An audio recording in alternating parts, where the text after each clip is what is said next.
Hi guys, welcome to Garden News Friends. Today we're not going to talk about beautiful flowers.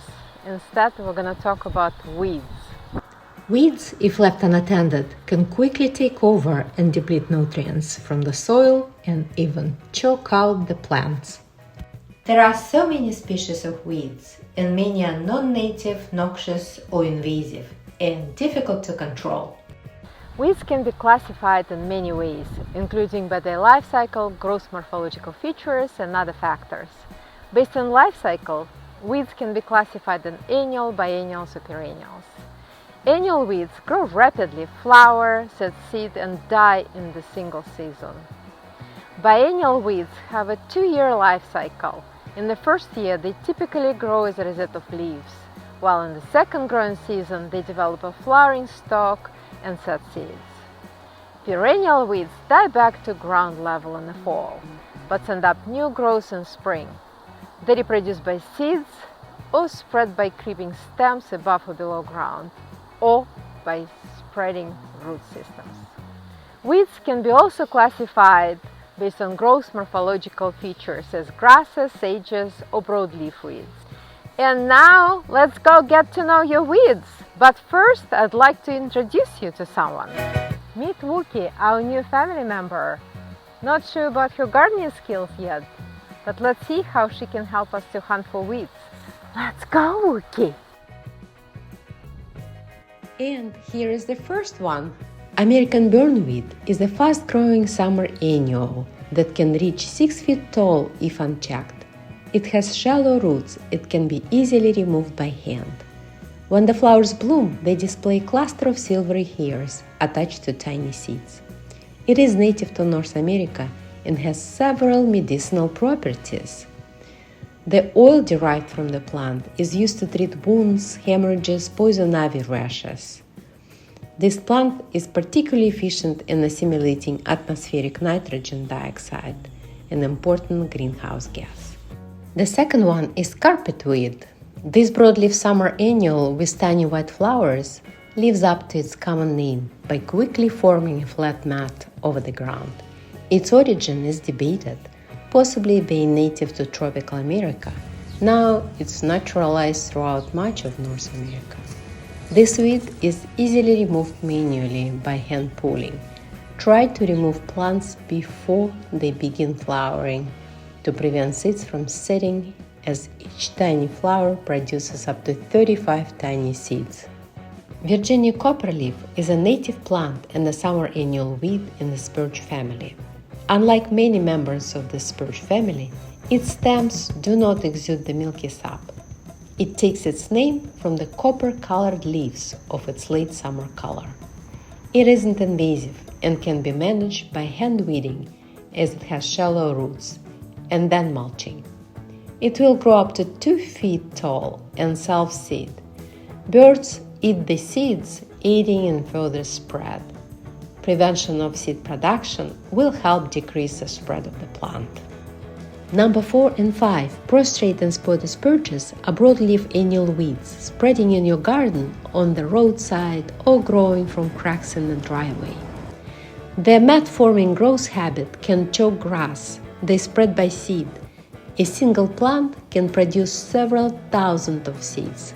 Seeds are sticky and can attach to shoes, lawnmowers, and pets. This plant has a very fast-growing cycle and goes from germination to flower and seed production in just 30 days. Seeds produced in summer germinate immediately, while those produced in the late fall mostly will lie dormant and won't germinate until spring. The roots are firm and tough, and pulling them out doesn't tend to destroy the taproot, which can regenerate the plant quickly, making spurgeweed a season-long problem throughout the summer. They are native to North America, and it has become a common introduced species throughout the world. Number 6, pokeweed is a native perennial that may grow 4 to 10 feet high or even higher. It's an aggressive plant that self-seeds easily. It flowers from May to October in northern states. All parts of the plant are poisonous.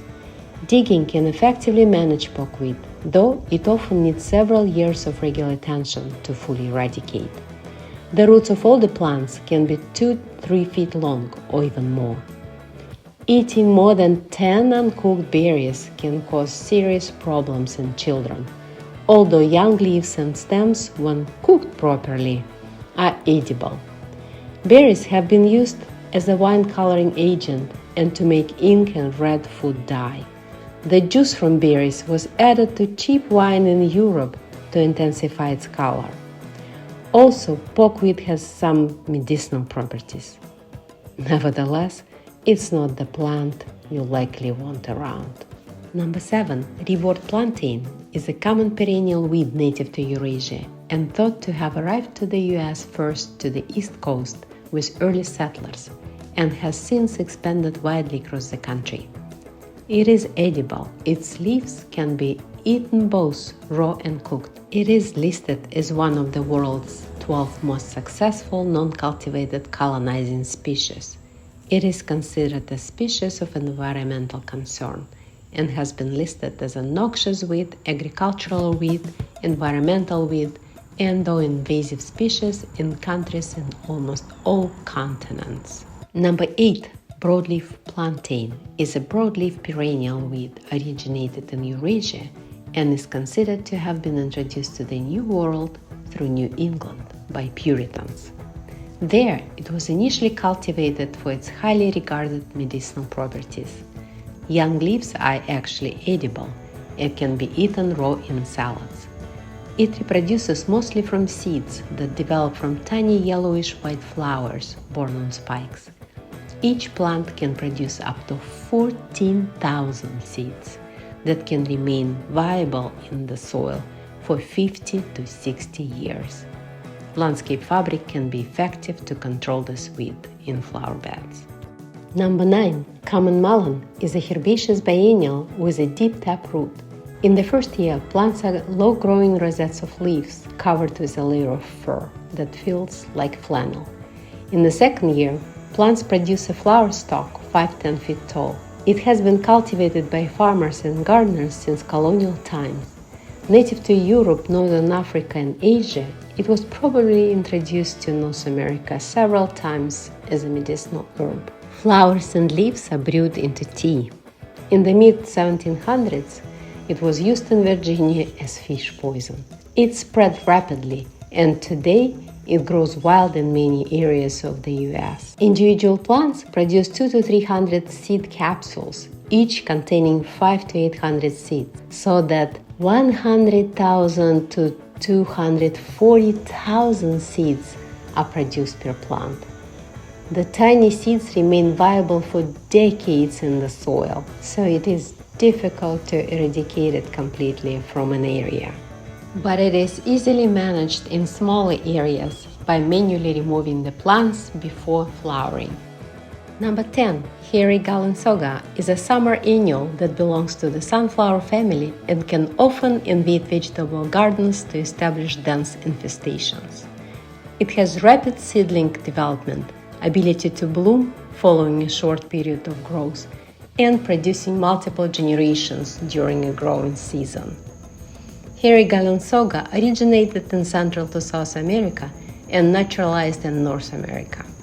It is edible and possesses other beneficial attributes. It can be consumed by both human and livestock. Young leaves can be used in soups or in dishes such as risotto and lasagna. Shallow roots make it easy to pull. Number 11. Asiatic dayflower is a broadleaf summer annual that can reach 3 feet high or spread for up to 10 feet across the ground like a vine. It is native to East Asia and was cultivated in Japan as a pigment plant for use in woodblock prints and fabric dye. It was introduced into the US as an ornamental and has escaped cultivation to become a weed. Record in the US is dated in 1989. It prefers shade and forms colonies that can exclude other species of plants, and is considered invasive in several states. Pulling the flowers by hand can be reasonably effective in controlling dayflowers as these are resistant to many weed killers. It is most effective after rain when soil is moist. The seeds can remain viable for up to 4.5 years and can come back when you thought you won this battle and got rid of them. And Wookiee found number 12, common yellow wood sorrel, a perennial plant native to North America and part of Eurasia. It is a low-growing weed found throughout most of the US. Common yellow wood sorrel is distinct from other wood sorrels in that the seed pods bend sharply upward in their stalks. Each seed pod has 5 compartments with about 10 seeds in each compartment. When the pods are ripe, they open explosively at the slightest touch, launching the seed at 8 to 10 feet. To control it, weed by hand. Find the roots and pull them from the ground before flowering, and mulch around your plants. Horseweed is a North American annual weed with a hairy stem, numerous pointed leaves, and clusters of flowers on the stem. It was introduced into Europe in the mid-17th century, likely along with Canadian firs, shipped to France. It has been naturalized in Eurasia and Australia, where it is a common weed in urban and agricultural regions. Horseweed forms a small rosette of hairy leaves in late winter or early spring. From the rosette, plants grow almost completely vertical, up to 6 feet tall, with a large panicle of flowers on top. It reproduces by seed. Each plant can produce over 200,000 seeds that can be wind-blown up to 1/4 mile. It has a shallow root system and can be easily pulled by hand. Mulching in ornamental plant areas can also effectively reduce this weed. Young leaves of this plant are edible. They have a flavor similar to tarragon and can be added to salads. Horseweed essential oil is used to flavor some candies, condiments, and soda. Dried horseweed stems can be used in a survival situation to start a friction fire.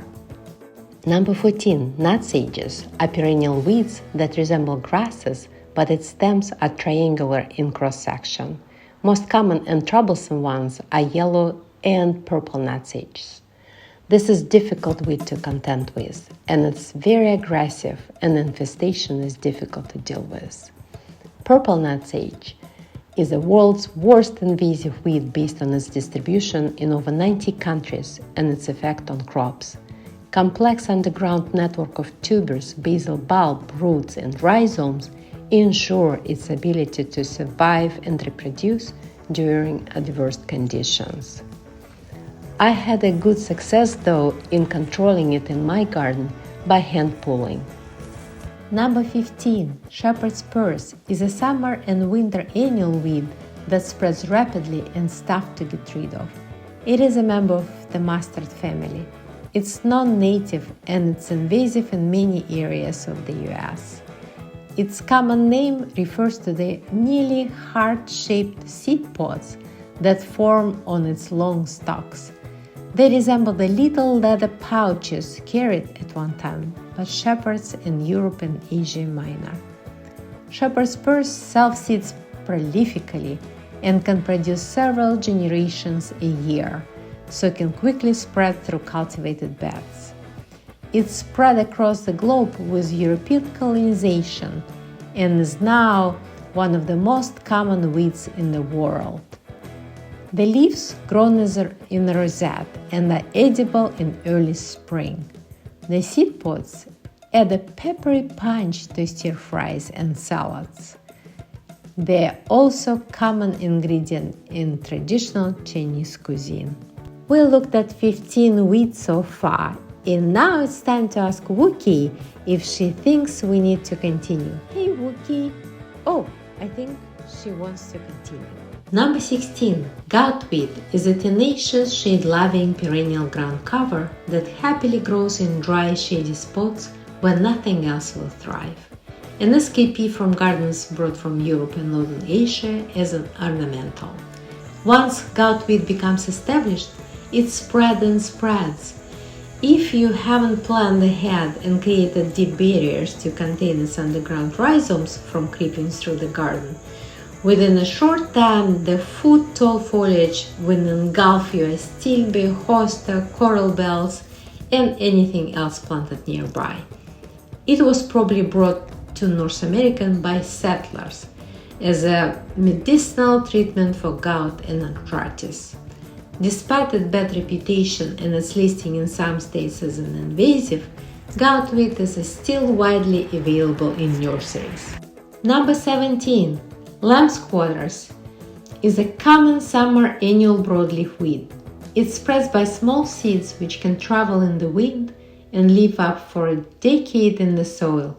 It's a member of the amaranth family, which also includes beets, chard, quinoa, and spinach, and is grown as a food crop in some areas of the world. Lambsquarters can be identified by the dusty white coating on new growth and the undersides of leaves. The leaves are edible and taste like a mild version of spinach. Number 18. Common hawkweed, herbaceous perennial that grows up to 3 feet tall. It is native to Europe but has become established as a weed in Australia and parts of North America. Like other hawkweed species, this plant is highly invasive and will spread over large areas if not controlled. It reproduces by seed, and seed production is mostly asexual and do not depend on pollination, and thus can rapidly dominate an area due to its high seed production. Seeds can disperse long distances. Small populations can be removed by digging. Removing flowering stems will help to avoid spreading seeds. Number 19. White snakeroot is a perennial native to eastern and central North America. It can be aggressive and it's poisonous to humans and animals. A toxin in the plant called tremetol. It can be passed to humans through cow milk, causing milk sickness, and accounted for a large number of fatalities in early 1800s. White snakeroot resembles many white-flowered boneseeds and thoroughworts, and in fact, white snakeroot used to be in the same genus as boneseeds, but it has been reclassified. White snakeroot has broader leaves and its lower leaves are heart-shaped. Full-blooming white snakeroot is a weed that has been growing in shady spots all spring and summer, and by the fall, it's covered with fluffy white flowers. One of the last wild natives to flower, it attracts a variety of bees and butterflies. After blooming, its seeds are dispersed primarily by wind, carrying them far and wide. The plant is also spread by rhizomes. If you don't want this in your garden, the best method of removal is by hand. To limit its spread, it's best to remove the seed heads before they are blown about by the wind. Number 20. Goldenrod, friend of foe. Goldenrod is a tall herbaceous perennial, best known for its late-season prolific golden blooms. Of the 100 or so species of goldenrod known to exist, most are North American natives, with a few from South and Central America and Eurasia. There are about 25 species of goldenrod in Massachusetts, and it's tricky to identify them at the species level. Despite their attractive appearance, goldenrods are weeds because of their invasive nature, and they will take up home in just about any area. There are a few misconceptions about these plants. Big yellow flower heads may look like allergen factories, but their pollen is heavy and sticky and can't fly through the air. Some of the varieties can be garden-friendly and give your garden a warm fall color. For example, the variety Fireworks, a staple of the autumn perennial trade. They are also an important late-season source of nectar for bees, Wookiee, and butterflies. And with this, we are going to conclude our first weed series, and hopefully you can come back for more. Happy gardening!